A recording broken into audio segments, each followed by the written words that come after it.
For well over a decade, I have been very open about my fondness of the character of Morrigan Theme.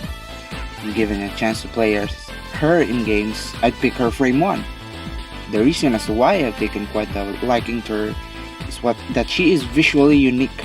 The minuscule bat wings on her head, the green hair, the tights with imprints of bats.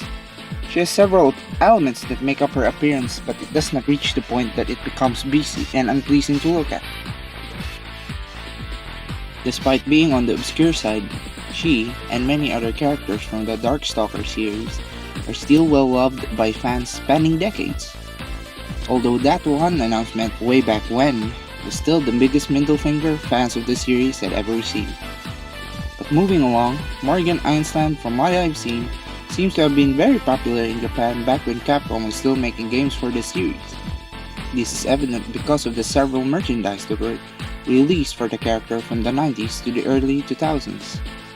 So popular in fact that she was part of the Capcom Girls line, treating her as a poster girl of sorts, along with Chun-Li, Cammy, and Sakura. As you may have read from the title, I am here to showcase a figure from a pretty good line of figures, especially for its time, and how I think Morrigan has aged the best out of all of them.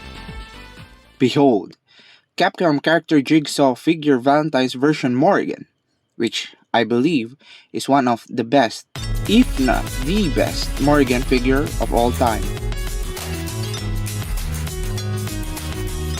To preface this, banpresto released a lot of Capcom character figures in the early 2000s, with the main gimmick of them coming with stands, and by collecting all figures of that specific wave, the stands can fit into place and form an entire scene. This is also the case for their Valentine's wave, which comprised of Chun-Li, Sakura, Morrigan, and Lilith. They also have beach and Christmas themed waves with this exact gimmick. But for this video, we'll only be focusing on Valentine's Day edition Morrigan Theme. For starters, I'd like to express my absolute adoration for the sculpt work in this particular figure. It's inexplicably good despite being a price figure and being relatively cheap at the time. It's legitimately premium quality stuff what they did for Morrigan in this wave, and I'd like to make my opinion clear that this is the best looking figure in the wave, humbly speaking. The paint is very nicely done with no smudges in sight. The hair, while not extremely detailed, as figures of today, still effectively depict that iconic silhouette from the games and other media. The body is also very nice and very pleasant to look at, and has all the details that you would expect from a Morrigan Theme figure. The fingers are also quite detailed, which is just honestly always cool to see in a figure. And the face, whew, the face is just utter perfection. The eyes looking out the side in that wink, the lips sticking out, the face has an amazing sculpt, and I think this is the part of the figure which gives it the edge compared to the other figures in this wave. The inviting face also complements the entire idea behind this figure, which I also really find to be quite fun. As you can see, one of her legs is bare, which can be explained through the gift she has in her left hand.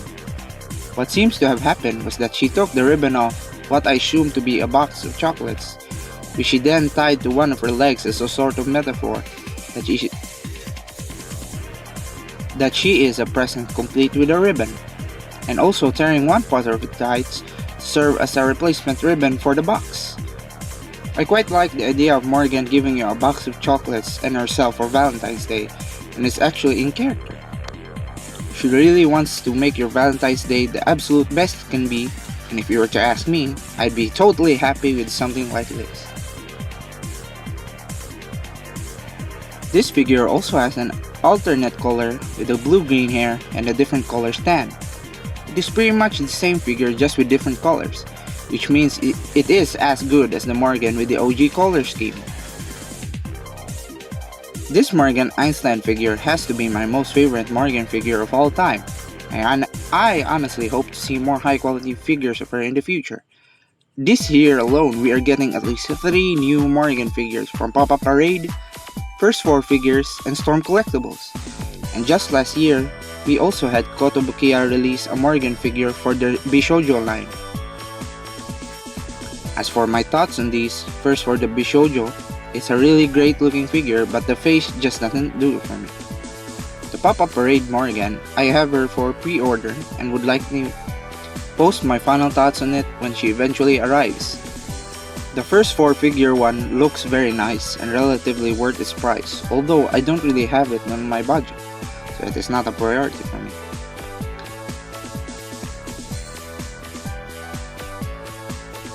And lastly, for the Storm Collectibles. I have several things to say about this figure.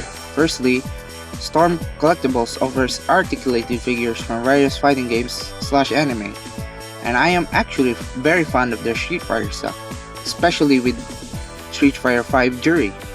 That one looks absolutely amazing. But what pains me the most to say, I cannot say the same for their upcoming Morrigan figure. The fact that we are getting an articulated Morrigan figure this year excites me, but what ultimately stops me from being 100% on board with this figure are her first and second faceplates. Something just feels off about the figure's face, and I think it comes from the eyes. I don't know how to fully explain it, but those eyes don't give off the vibes Morrigan does in any of the games. This, however, is just singular fan's opinion, but I might be passing for this figure because of the face. Not to mention the fact that both faces are practically the same. My final thoughts on this particular figure all boils down to it being a really great representation of Morrigan while also being appropriate thematically. For the price, I got mine at $20, which might be a lot more than what it was originally for. But speaking as a fan, and with the level of care put into this figure, I can say I got it for relatively cheap.